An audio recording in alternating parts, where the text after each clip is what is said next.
Je veux dire à quelqu'un qui m'écoute, ne t'engage pas de toi-même dans le ministère. Ne fais jamais cette erreur. Jésus ne s'est pas engagé de lui-même. Il a écouté la voix qui disait, qui enverrai-je? Et il a répondu, tu vois, et le Père l'a envoyé.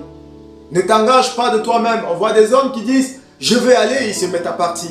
Rassure-toi que le Seigneur t'a appelé dans le ministère. Le ministère n'est pas du tout facile comme tu le penses. Si ce n'est pas Dieu qui t'a appelé dans le ministère, tu vas t'arrêter en cours de route. Il y a des temps difficiles, mon ami.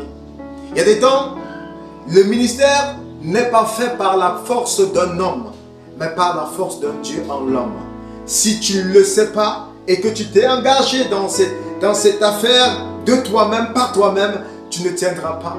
Il y a des hommes qui ont passé des temps difficiles. C'est comme si des saisons mauvaises se répétaient, se répétaient. Et si ce n'était pas Dieu qui les avait appelés, ils auraient arrêté de marcher. Mais lorsque c'est Dieu qui nous a appelés, nous restons fidèles. Nous savons que si aujourd'hui nous manquons de quoi que ce soit, si nous sommes atteints par la maladie, un jour, il va restaurer les années que les sauterelles ont dévorées. Je viens te dire à toi, ne t'engage pas par toi-même dans cette affaire du ministère. Le ministère n'est pas pour tout le monde, c'est pour ceux qui sont appelés par Dieu. Je ne dis pas que tu ne peux pas faire des choses dans la maison de Dieu. Non, non, non. Déjà, tu as ton ministère. Il faut écouter l'appel de Dieu dans ce que tu dois faire. Parce que tu as quelque chose à faire en fait. Tu as quelque chose à donner. Mais si tu veux t'engager, ok, pour moi, je veux prêcher comme je sens en moi la flamme de prêcher. Ce n'est pas la flamme seulement qui compte. C'est vrai, elle est bonne, mais ce n'est pas seulement la flamme. Il faut l'appel. Il faut l'appel de Dieu. Est-ce que Dieu t'appelle à prêcher?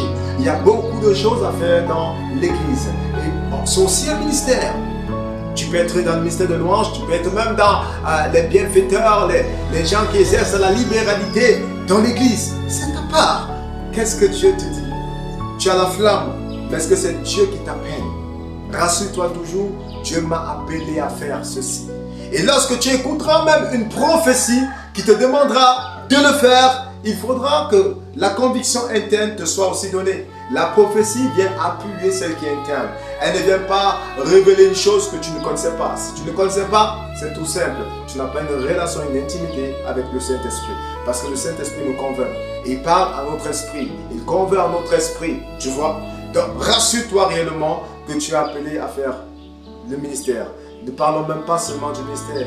Certaines personnes ont porté leur candidature pour être président de la République, pour être député, pour être maire. Pourtant, ils n'étaient pas appelés.